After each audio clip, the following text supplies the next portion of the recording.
Catégorie 1. La matinale de Radio Classique avec David Abiker. Et Franz-Olivier Gisbert, notre esprit libre du jeudi à 8h43. Bonjour Franz. Bonjour David, bonjour à tous. Hervé Gattegno en a parlé dans sa revue de presse.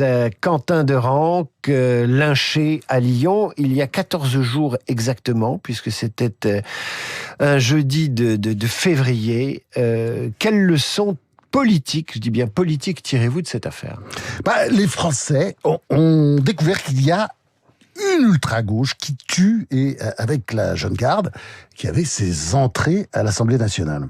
Alors, jusqu'à présent, c'est un phénomène que les médias nous cachaient, parce qu'ils n'en parlaient pas beaucoup, mais que connaissaient très bien les habitants de villes comme Nantes, Toulouse, Rennes ou Lyon, où les militants de cette ultra-gauche faisaient la loi en empêchant souvent d'ailleurs des conférences de se tenir, par exemple. Même si ces groupuscules se programment de gauche, ils pratiquent la terreur, comme les ligues fascistes d'avant-guerre. C'est très simple, c'est toujours la même histoire. Les fascistes sont revenus, on ne dira jamais assez, sous le déguisement de l'antifascisme.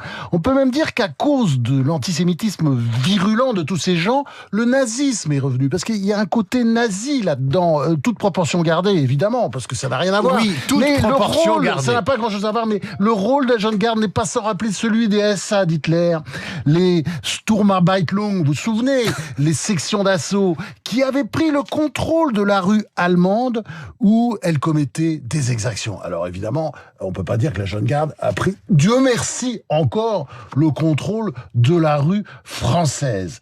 Et vous vous souvenez sans doute qu'Hitler les avait liquidés, les SA, en faisant tuer tous leurs dirigeants en 1934, un an après avoir pris le pouvoir lors de la célèbre nuit des longs couteaux. Jean-Luc Mélenchon, lui, n'est pas prêt à faire sa nuit des longs couteaux. Il fait bloc avec la Jeune Garde. Vous savez, on peut dire, de Jean-Luc Mélenchon, c'est le Guy Mardel de la Popol, vous savez. Le Guy Mardel. Vous vous souvenez de Guy Mardel ? Ah non, là je vais... Là, on a entendu Richard Anthony. Guy Mardel, lui, c'est lui qui chantait « Vous jamais, jamais, jamais, jamais. » Voilà, il n'avoue jamais, Jean-Luc Mélenchon, c'est sa marque de fabrique.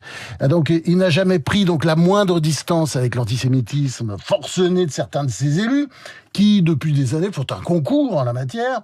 Il n'a jamais remis à sa place Rima Hassan, par exemple, qui dit des horreurs à longueur de journée.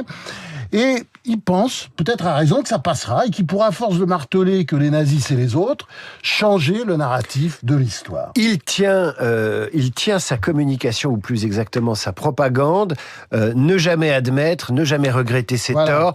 Il y avait comme ça les trois règles que l'avocat fétiche de Donald Trump dans les années 80 lui a appris. Voilà. C'est-à-dire, il faut toujours nier, expliquer qu'on est le gagnant, etc. Est-ce que Mélenchon fait du Trumpisme ? D'une certaine manière, il ressemble beaucoup. Et puis, de l'autre côté, il y a toute une organisation derrière, et c'est là qu'on retrouve le trotskisme, qui est vraiment à l'origine, qui est toujours la matrice de Mélenchon.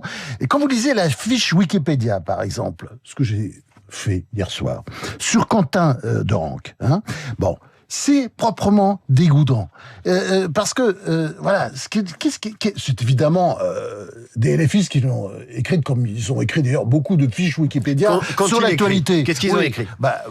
Et qu'est-ce qu'ils racontent ? Attendez, ils nous le décrivent comme un militant identitaire nationaliste d'extrême droite, proche des mouvements néofascistes, n'en jetez plus, pourquoi pas d'ailleurs nazi et criminel, pendant qu'on y est, on peut dire soit nationaliste, soit identitaire, comme on l'entend de temps en temps, mais on peut s'arrêter là, parce que je ne pense pas que tout ça ressemblait à du néofascisme pour ce qu'on a pu en lire jusqu'à présent. Mais voilà. Par accointance parfois. Ce sont les rois du narratif. Ces gens-là. Bien sûr. Et d'ailleurs, ils tiennent. Ils sont très bons en communication. Ils sont très bons dans l'éducation nationale, il faut bien le dire, dans le secondaire notamment. Et puis, ils sont très bons aussi sur Wikipédia, oui, c'est vice. Ça, c'est la maîtrise de l'environnement culturel, c'est Gramsci. Oui, tout à l'extrême gauche a compris ça très très tôt. J'ai le sentiment que la droite, et notamment l'extrême droite, l'a aussi compris. C'est-à-dire la maîtrise d'un certain nombre de données qui font l'environnement culturel. Je pense qu'il y a eu l'extrême gauche, maintenant c'est le tour de l'extrême droite. Vous n'avez pas ce sentiment ? C'est clair. De toute façon, l'extrême droite, elle est dans un autre.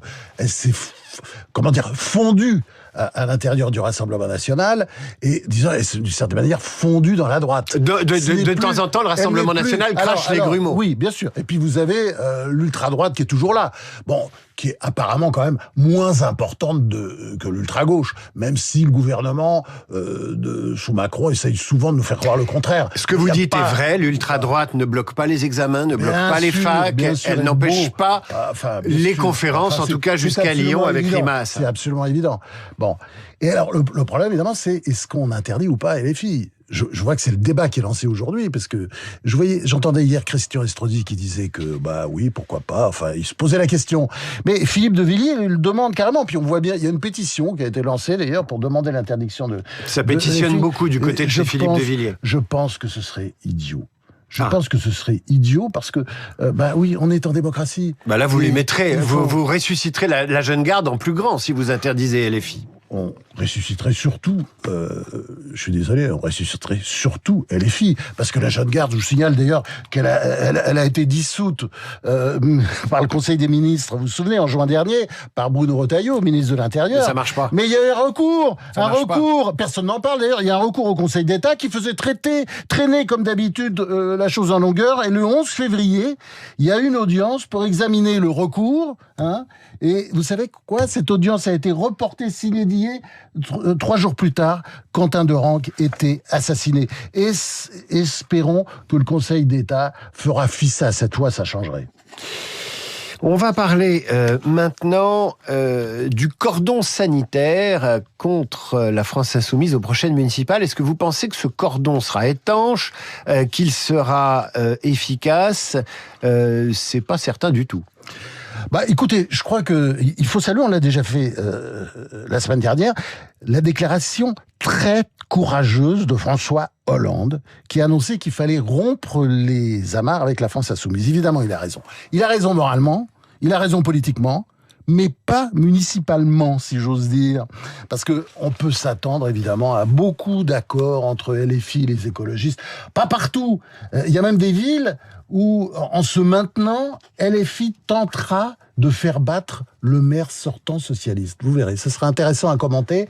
Et ça, c'est quoi ? C'est pour terroriser. C'est toujours le système de la terreur. Que vous inspire Marine Le Pen ? Que vous inspire Marine Le Pen, qui a déclaré hier qu'elle se maintiendrait au deuxième tour, ou qu'elle maintiendrait ses candidats. Pas question de s'effacer pour empêcher un LFiste de gagner. Peut-être c'est une réponse à Bardella qui parlait, mais plutôt sur le ton de la plaisanterie d'ailleurs, d'organiser un cordon sanitaire contre LFI. Je ne sais pas si vous oui, cette déclaration. Est-ce que vous pensez qu'il blaguait ? C'est du ping-pong ? Peut-être, je ne sais pas. Enfin, c'est pas encore la guerre entre eux. Non. Mais ça viendra peut-être. Ah non, mais c'est pas cette guerre. Je pensais, est-ce que ce serait efficace, quoi ? Bon, voilà. Je pense pas que ce serait efficace. Ouais. Franchement, je pense pas que ce serait efficace. Parce que vous savez quoi ? Les socialistes ont besoin de LFI. C'est un petit parti. C'est un parti qui a été quasiment détruit par Olivier Faure et son équipe de bras cassés. Et ils ont besoin des électeurs de la France insoumise. L'union de la gauche qui renaît systématiquement de ses cendres. On va terminer en parlant de l'Iran. On en discutait avec Christian Macarian à 7h45. L'Iran qui est en pourparlers avec les États-Unis, c'est une drôle de guerre. On se menace, on négocie, on se fait pas la guerre, on se regarde et puis ça traîne. Ouais. Et pourquoi il faut en parler ? C'est parce que la contestation est en train de reprendre. Oui. Sous la menace d'ailleurs de l'armada américaine qui est à côté. Mais on n'en parle pas beaucoup dans les médias. Mais à Téhéran, les manifestants il y a eu des grandes manifestations au cri de mort au dictateur, en l'espèce le guide de la révélation Romanai. Et donc ça montre le courage incroyable de ces jeunes gens. Après le bain de sang, il ne faut jamais oublier, du 8 et 9 janvier, je vous rappelle toujours les chiffres, entre 30 000 et 36 000 morts. 30 000 et 36 000 morts, quand les autorités iraniennes ont fait tirer sur la foule avec des armes de guerre. Bon, depuis, évidemment, les mollahs, on en aura battu, mais parce que, évidemment, sous la menace américaine, ils font attention et ils autorisent maintenant les manifestants à condition qu'ils ne dépassent pas les lignes rouges. En tout cas, voilà un grand peuple. Faut jamais l'oublier, j'ai envie de le saluer.